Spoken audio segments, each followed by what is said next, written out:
saw Sarah Brooks,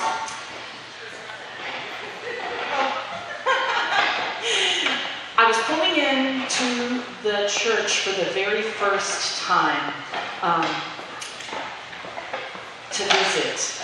And I saw this young woman, very pregnant, with a toddler, talking to her toddler as she's walking him into church. And I thought, I want to know her. I want to know what her life's about. Because she wasn't racing, she wasn't dragging him in. They were having a conversation on their way to church. Little did I know at that time that we would do so many different things together. Sarah and I make music here at our church together. We make music at Community Bible Study together. We make music at Emmaus together. And sometimes we go to her house and just have fun making music together because we want to. But I have seen God do amazing things through this woman standing next to me, and I'm so grateful to call her my friend and my sister in the Lord. And I'm so thankful that she's willing to share her life with you today. So, thanks for being here. And I give you Sarah Brooks.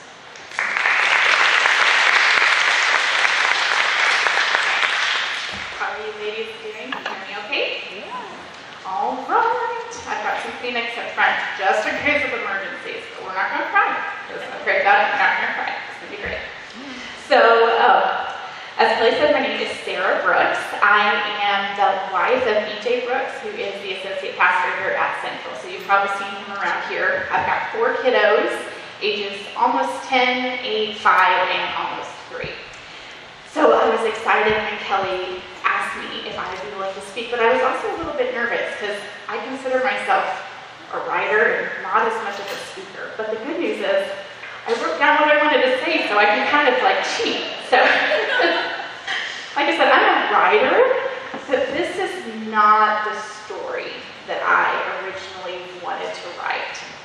2 years ago, I found myself in an unexpected place, the waiting room of a children's hospital in Texas. With my Bible balanced on one knee, my pen scrawled across the journal in my lap, and I hoped that if my hands stayed busy, then perhaps my mind would calm down. Distraction was my friend. Each word ticked away, drawing my eyes away from the large clock pointed above the desk in the surgical waiting room of Cook Children's Hospital. The text on the page got a little blurry as I cried on my paper, transforming the ink into strange puddles of black and cream. I looked up. It had only been 15 minutes. It felt like an hour. I snuck my fingers into my husband's hand, and he did his best to reassure me that everything was going to be okay. And I wanted to believe him, but things didn't feel okay. Things felt utterly out of control. Mothers aren't supposed to hand their babies over to brain surgeons. We should have been at home right now. I should be reading her a story, laying her down for her morning nap, and lamenting the lack of sleep that 5-month-olds usually bring with them. Instead, I readjust my legs, and my toes tap against the pink and blue tiles of the waiting room. Cheery, childlike decor seems out of place. A door opens, and my daughter's neurosurgeon, Dr. Honeycutt, which, by the way, I think is a fabulous name for a pediatric surgeon, Honeycutt, by the way. Dr. Honeycutt walks into the waiting room, and I immediately get nervous. My throat tightens, and I simultaneously want to throw up and run away. Don't do that. He was there too soon. Her procedure was supposed to take an hour. It had been 15 minutes. So I was really nervous as to why he showed up in the waiting room wanting to speak to us. Mr. and Mrs. Brooks, can I have a word with you? Let's come in here where we can have a little more privacy. He ushers us down a short hallway into a private consultation room. In here, carpet replaces the tile floors. Flecks and zigzags of color weave their way through the flooring, and I focus on it, not sure if I'm ready to hear news that needs to be spoken in private. I sink into the vinyl couch, and closing the door, he sits across from us. First of all, Elizabeth is fine. The vice grip in my chest loosens, and I draw a shaky breath and squeeze BJ's hand for reassurance. Dr. Honeycutt revealed to us that the pre-op MRI before her brain surgery revealed a few additional brain abnormalities. We knew about the hydrocephalus, the dangerous buildup of fluid that's putting pressure on her brain. However, the scans also revealed that she's missing the corpus callosum, a part I had never even heard about, but apparently is the band of nerve fibers that connects the left hemisphere from the right hemisphere of the brain. But for whatever reason, hers is not even there. Each dream I have for my little baby girl is dangerously dangling over a cliff, and I sit on the edge, grasping for hope. That diagnosis of hydrocephalus felt overwhelming, because that brought the possibility of permanent brain damage, death, lifelong brain surgery. So I was dealing with that, and to have this new news really felt cruel and unexpected. In that moment I thought, where are you, God? How could you allow this to happen to my little girl? I hoped Dr. Honeycutt would brush off this new diagnosis as minor incidental findings, but he didn't. He told us it could be minor developmental delays, or it could present as more profound disability. And at that point, it was too early to know where Elizabeth would fall on that spectrum. While there was nothing we could do to replace a part of her brain that was not there, he assured us that the brain is a remarkable organ, and that it can create new pathways and adapt, so we would just have to wait and see. He left to perform the surgery, leaving BJ and I alone in the small consultation room. Panic, fear, dread, all claw their way deeper. Their scratches and whispers tell me that hope is lost. How can anyone function when they're missing part of their brain? What will this mean for our family? What will this mean for her 3 older brothers? I wanted someone to tell me that it was going to be okay. Deep down, we knew that we could trust God and that He had a purpose in this. We knew that He loved her and He wanted what was best for her, and He has a reason, even though we don't see the big picture now. So we grieved and we mourned the death of our own expectations and plans, but we couldn't stay there.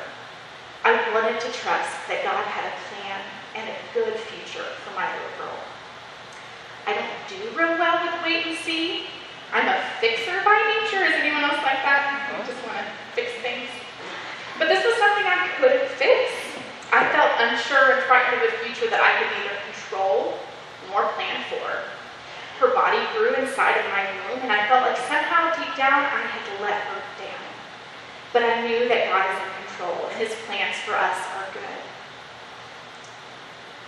With trembling hands, I pulled my Bible and journal from my bag and returned to what I was writing in the Psalms.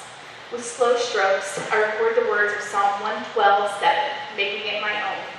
She is not afraid of bad news. Her heart is firm, trusting in the Lord. Her heart is steady. She will not be afraid until she looks in triumph on her adversaries. If only settling my fear was as easy as putting pen to paper. I am afraid of bad news. As a mother, my greatest fear is wrapped intricately around the safety and security of my 4 kids. The sharp teeth of doubt threaten to tear away pieces of my faith, and I hear the sinister whisper of the enemy. Is God really good? Does He really love you? How could a good God allow this to happen to an innocent child? And can you really trust Him? That triumphant victory that verse spoke about felt like a really distant reality. But in the midst of it, I hear another whisper, breaking through all that chaos and bringing a sense of calm. I will never leave you or forsake you. There are no easy answers. There is no way I can tie up all your pain and suffering into a pretty little bow. There's plenty of mystery wrapped up in our questions of why. And I'm sure there's some things we won't understand until we stand before Him in eternity, and we have to be okay with that. Like I said, I have 4 kids, and if you've ever dealt with children, I'm sure you've uttered the following words when confronted with a little tiny human's barrage of why. Anybody have kids who did that? Why? What do you usually say at that point? Because I said because so. I said so. So sometimes the answer is because I said so. Because I'm the parent, because I have your best interest at heart, because I know who I want you to become, because you might not really understand the big picture of why I said no or why I said go. So sometimes when we ask God, why? The only answer we get is, because I said so. But we have to understand the heart behind the answer. And to do that, we have to know who God is. When we understand these 3 foundational truths that I'm going to share with you today, we are better equipped to handle the unexpected things that have the power to break and to bruise us. And that first truth is God is good. He is good to the very core of his nature. He can't not be good. That's a double negative. But he cannot not be good. It is who he is. He is goodness itself. The psalmist tells us in Psalm 34:8 to taste and see that the Lord is good. Blessed is the man who takes refuge in him. And I just really love that David uses a food analogy here, because I also like to taste and see that things are good. He tells us to taste and see that God is good. How many in here are starting to get hungry for lunch? Anyone? I am. I didn't eat any breakfast. I wish I didn't love food as much as I do, but I do. When you think about your favorite meal, does it make your mouth water? Do you want some more of it? The psalmist is wanting us to do that in our experience with God. He wants us to taste and see, to experience him and take him in. And unlike our favorite chocolate fudge cake or our 14 billion layer lasagna smothered in cheese, this tasting causes our heart and faith to grow, and not your hips. Some things we just have to experience for ourselves. I could tell you that cake is delicious, but until you taste it for yourself, do you really know that it's good? Once we understand that God is good, we are much better equipped to understand the situation we're facing. Sometimes bad things happen as a result of bad choices we make. Sometimes bad things happen because of bad choices other people make. And sometimes bad things happen because we live in a broken and fallen world full of sickness, disease, natural disasters, and in the case of our family, a randomly mutating gene. There are some people who say God can't be good if he allows bad things to happen to people. And that's a question we can't just write it off. It's a reason that some people get angry at God and turn away from their faith when they face a season of suffering. And I want to say that there are no simple answers to complicated questions like that. Theologians and philosophers have been debating that exact question for centuries. And I don't think we're going to wrap it up in 40 minutes on Saturday morning. Even the book of Job, which is generally regarded to be the oldest book in the Bible, wrestles with the question of why do bad things happen to seemingly good people? And that's where we go back to that first foundational truth. Do you remember what it was? God is good. So, if a good God allows something bad to happen in my life, how do I process that? How can I filter my experience with my understanding of who God is? Have any of you watched a child first learning how to walk? It's the cutest thing. I love their little fat feet. But what happens when they're learning how to walk? They usually take a tentative step, and then what happens? They fall right over onto their behind, or they might topple forward and bump their head, or they might land and hit their arm. Learning to walk can be a painful experience, but I think we could all agree that it's pretty necessary, right? We'd be in trouble if we never learned how to do that.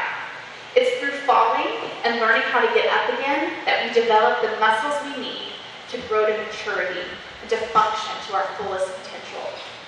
You can't learn to walk, you may not know this, you can't learn to walk without also learning how to fall. Elizabeth, my daughter, didn't take her first independent steps until she was 2.5 years old. We worked on it with her in physical therapy for over a year. Every week we were working on trying to get her to walk. But what I learned is part of what they had to do was teach her the sensation of falling and help her learn how to brace herself if she fell. Her therapist would lean her over to the side to see if she would reflexively know how to compensate when you get on balance to straighten herself up. Once she developed the confidence that she could safely fall, she was able then to work on walking. Learning and understanding who God is helps us learn how to fall safely so that we brace and fall on our hands instead of whacking our head on the ground. Walking through life, there will be things that will trip us up and cause us to fall. But hear me when I say this. God is not the one pushing you down. Sometimes we wish that God would just remove every obstacle or challenge that gets in our way or might knock us over, but does that help us grow? Does that allow us to see that if we fall down, we can get back up again? We baby-proof our homes for a season, but eventually we take the bumper pads off of our tables. You're not going to take a kid to college and bubble wrap the doorpost to their dorm room and hope they don't hit their head. Why do we do that? Because eventually we learn and understand to accept the risks of our environment, and we've grown and we've matured enough to handle them.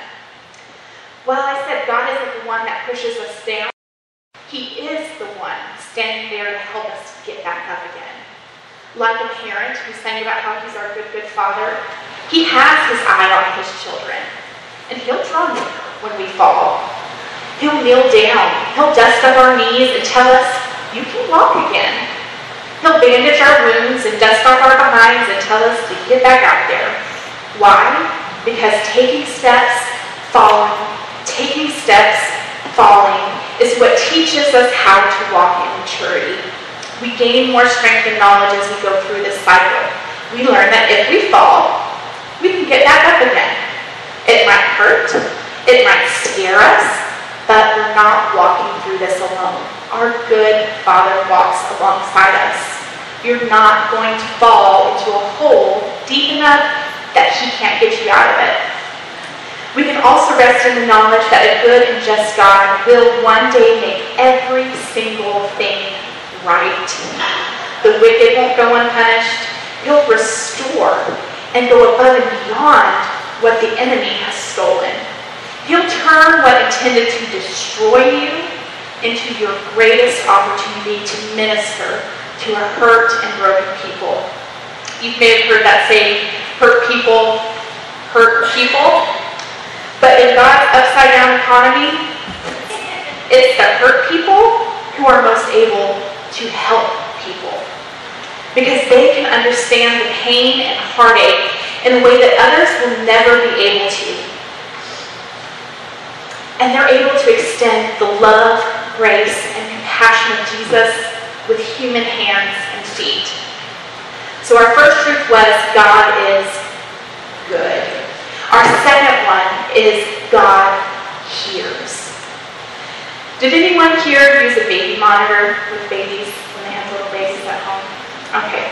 Well, when Ben came home from the hospital, somebody had thrown a baby shower and they gave us one of those video monitors. But this was, like I said, almost 10 years ago. So the video monitor looked like I'm not kidding, it was this big. It was like a mini television. And I could set it in my room and I could see and hear him in the middle of the night. And I thought that was the coolest thing.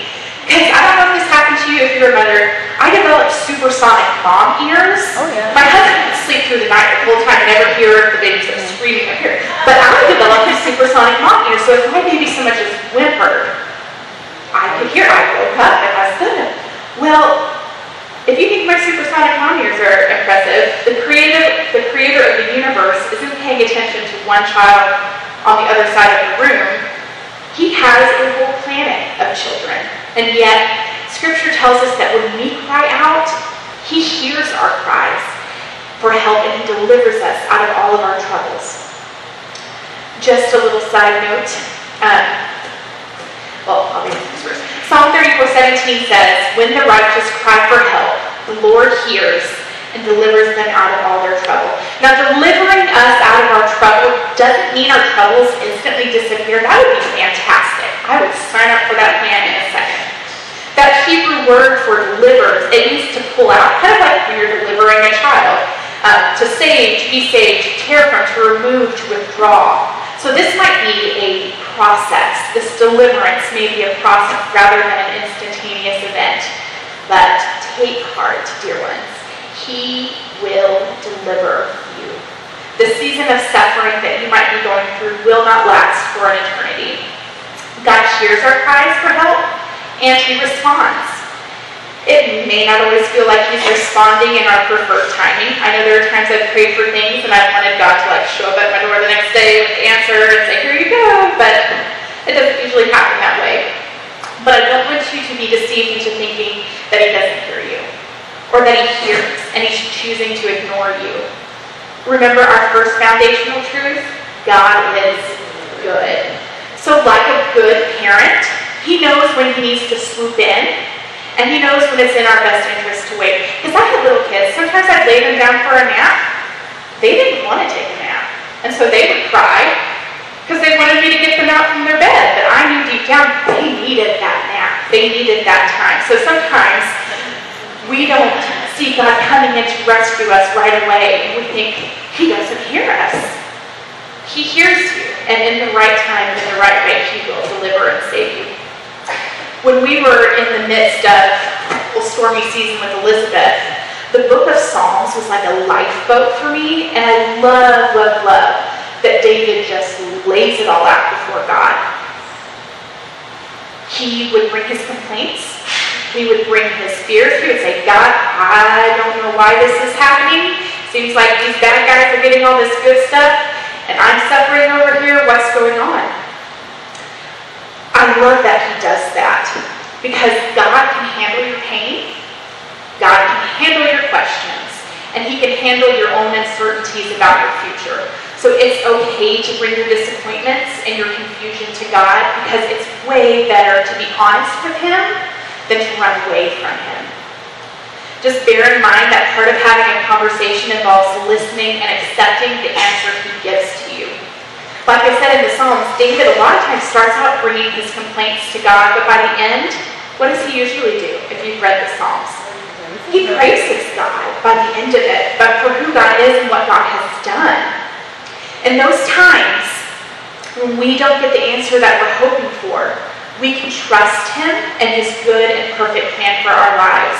We circle back to our first truth. God is good, and a good God will make all things right at the right time, because He hears our prayers. So God is good, God hears, and the last one is God is near. So in seasons of difficulty, there are a lot of times where it feels like God is really distant. And you might feel like your prayers have gone unanswered, or that they're just bouncing off the ceiling. It can feel empty and dry, and I want you to know that's normal. Don't feel like you're the only one that feels that way. We have expectations that life's going to go down a certain path. So when we're confronted with the reality that life's going this way when we thought it was going to go this way, it can be a hard truth to swallow. And our broken dreams can leave us with broken hearts. Psalm 34 tells us that God is near to the brokenhearted. And not only that, but He saves those who are crushed in spirit. Isn't that comforting? God doesn't just draw near, He saves. I remember one particular night, Elizabeth had her first brain surgery when she was 5 months old. And James and Elizabeth and I stayed in Fort Worth with my parents because the hospital was only 45 minutes away. And if there was an emergency, I didn't want to be 6.5 hours from her hospital. So we stayed there for a full month after her first brain surgery. And we were getting ready for her follow-up MRI that would tell us whether or not her first brain surgery was successful in managing her hydrocephalus. And I'd love to tell you that I was praying these deep spiritual, scriptural prayers the night while we were getting ready to go in for that test, but I wasn't. I was on my knees and I was begging God to fix it, because I knew He could. I had complete, total faith that He could fix this. So I was begging Him to do that. And I don't know if you've ever had a moment like this, but I was in that room on my knees praying. Elizabeth's asleep in the bassinet in the room with me. And I just feel this overwhelming sense of his presence. It's like that peace that settles on you like a blanket. And even though I had every reason in the world to be fearful and nervous, in that moment I felt him there. And he didn't tell me that he was going to answer my prayer in the way that I wanted him to, but he reassured me that it was going to be okay. Not because he was going to fix it, but because he would be there with us through it, regardless of what the outcome was. And sure enough, we went in for that MRI after her brain surgery, and it didn't work. At 7 months of age, she had a second brain surgery. But it was nice, and I love this about God. He's so good. He's so good to us that in advance, knowing the disappointment that I would face going into that appointment, that he gives me the grace and the reminder of his love and his presence and his peace, that regardless of what we were going to go through, he would be with us. And the fact that he was with us is what made it okay, not what the doctor said. It was his presence.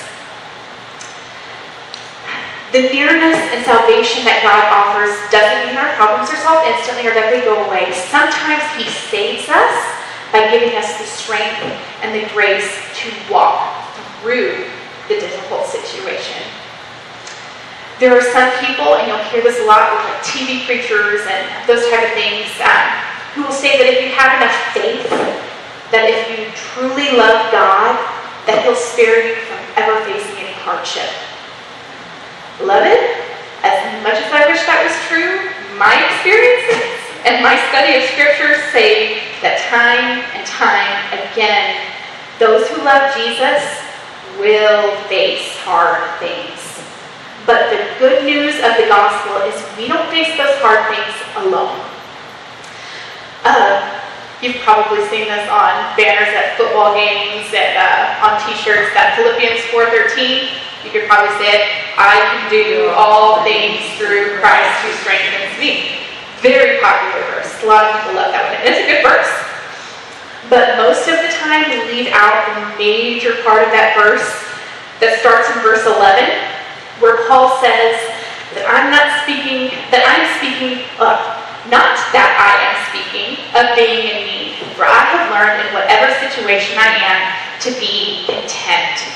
I know how to be brought low, and I know how to abound in any and every circumstance. I've learned the secret of facing plenty and hunger, abundance and need. I can do all things through him who strengthens me.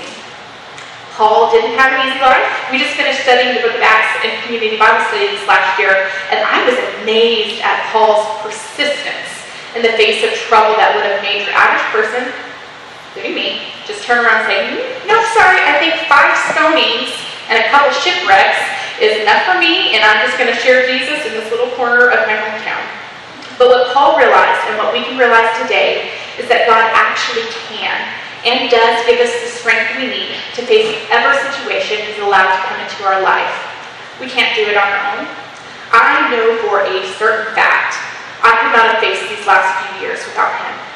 Left to myself, he would have found me in that corner, in the fetal position, neck high in a pity party, and it would not have been pretty. I think it's neat how God sometimes, like I said earlier, he reminds us of who he is before we face something. When we were thinking of names for Elizabeth, long before brain surgeries and genetic syndromes were even on the horizon, I had a hard time deciding on a first name, but I knew I wanted her middle name to be Grace. I just loved it. It was just planted deep down. I wanted her middle name to be Grace. Grace means the free and unmerited favor of God as manifested in the salvation of sinners and the bestowal of blessings. So God knew I needed daily reminders of his grace when it came to raising this little girl.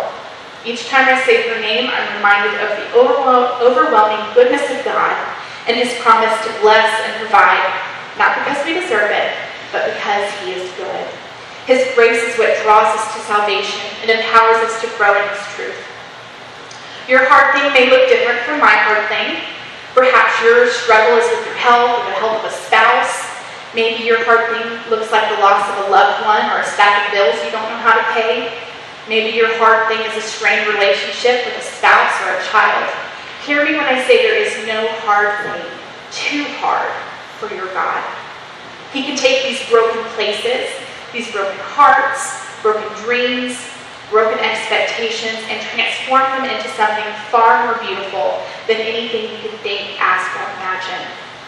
I found in my experience that sometimes our most painful experiences and moments of suffering are our strongest opportunity to minister to others. And that's part of what has given me strength over these last few years, is the knowledge that with God, no pain is wasted if we release it to Him to be used for His glory. My eyes have been opened to the world of special needs parents. I had no idea this existed a couple years ago. In addition to Elizabeth's brain condition, she has a genetic syndrome called Borderline syndrome, which causes her body not to be able to suppress tumors that grow. So people with this syndrome usually have a 90% chance of developing basal cell carcinoma skin cancers starting in early childhood. They could be 100 of them, there could be 1,000 of them, along with other tumors and some medical issues. So we're looking at a lifelong journey with a child with complex medical needs. But my experiences have equipped me to come alongside those who are also in this season and to be able to speak truth and love and grace into their lives in a way that I never could have as an outsider. God has placed a burden on my heart to let these mamas know that God has not forsaken them and He has not forsaken their babies. Because the truth is, if we don't remember that God is good, God hears, God is near, then it's easy for the enemy to whisper in our ears and turn our brokenness into bitterness. While God desires to turn our brokenness into beauty. I want to read you this passage from Isaiah chapter 61. Jesus quotes this passage about Himself when He was confirming that He's the Messiah, and I just love it. Listen what He says. The Spirit of the Lord God is upon me, because the Lord has anointed me to bring good news to the poor.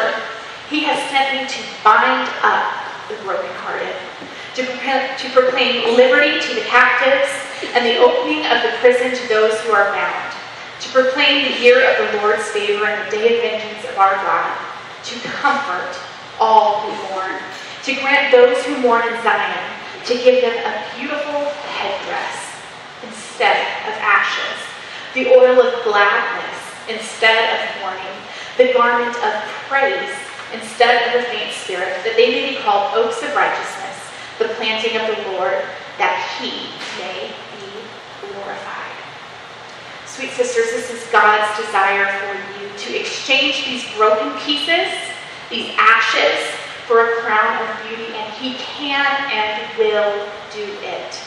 The absolute best thing you can do to prepare for these hard things is to cover yourself in His Word. Spend time in Scripture. Bury it deep down in your heart so that when your season of suffering comes, and if it hasn't come yet, you hate to be the bearer of bad news, it will come at some point on your journey on this planet.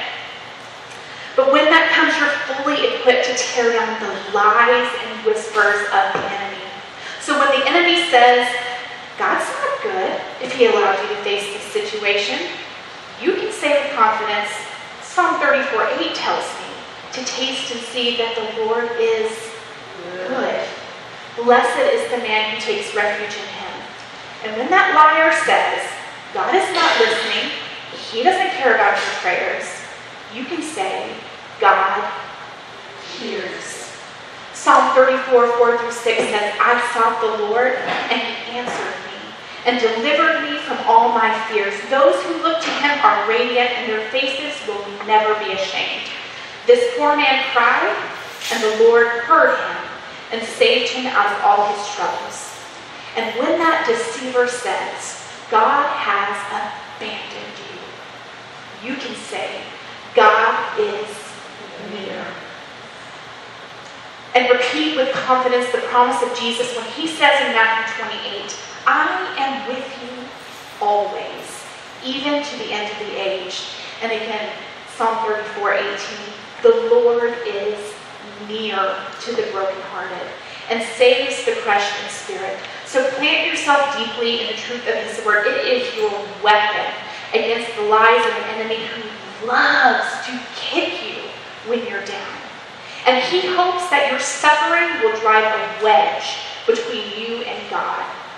But greater is he who is in you than he who is in this world, because we serve a big and powerful God. So in my darkest moments, God's word, his truth, worship music, Bible studies are what kept my head above water. There'd be times in the middle of the night I'd wake up with all of the what ifs. What if this happens? What if this happens? What if this happens? I would have to pull my headphones out, plug my phone up, because BJ'd be asleep, and I'd have to fall asleep to a sermon, because God's word was the only thing that brought me peace and calmed me down, because his truth drove out the lies of the enemy. So whatever you're facing, we live in an amazing time where you have these tiny mini computers where you can access, I don't think you could listen to everything in your lifetime that they've got on sermons and Bible studies, worship music. On the back of the handout I gave you, I listed some of my favorite resources. There are apps that you can download. There are places you can go to listen to sermons and Bible studies for free. So I want you to take some of those and put them in your back pocket, because studying God's word, understanding who he is like building a ladder before you fall into a hole. It won't stop you from falling in a hole, but it'll help you get out so much easier if you've already planted those truths in your heart. Because God's word has the power to remind us of who God is and dispel the enemy's lies. God is the source of our strength and the author of our faith. God is good. God hears. God is near.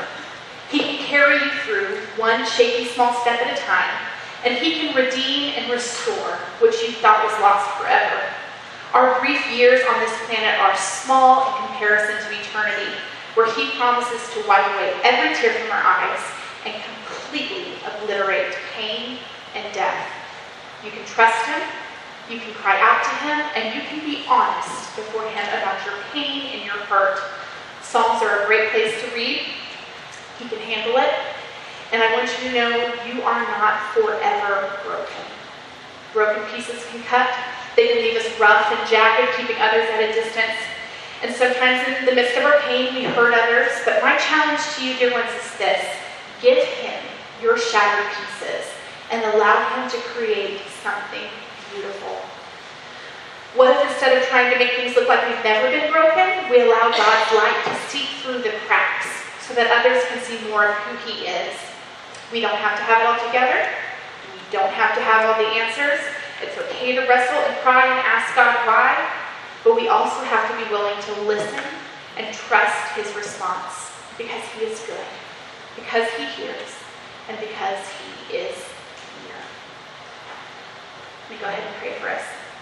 God, you are so abundantly good, and I thank you that I can trust you even with my hard things. God, I know you love Elizabeth, and I know you have a good and perfect plan, and I thank you for the progress that she's made in the safe way that you've carried us through, Father. I pray for each of these women here, God, that you would speak the truth to their heart. Father, when that enemy comes to try to tell them that they're not seen or they're not loved, God, that you would overwhelm them with a sense of your presence through your Holy Spirit and remind them of who you are and where you are in the midst of their suffering. God, thank you for your goodness. Thank you for your grace. It's in Christ's name that we pray. Amen.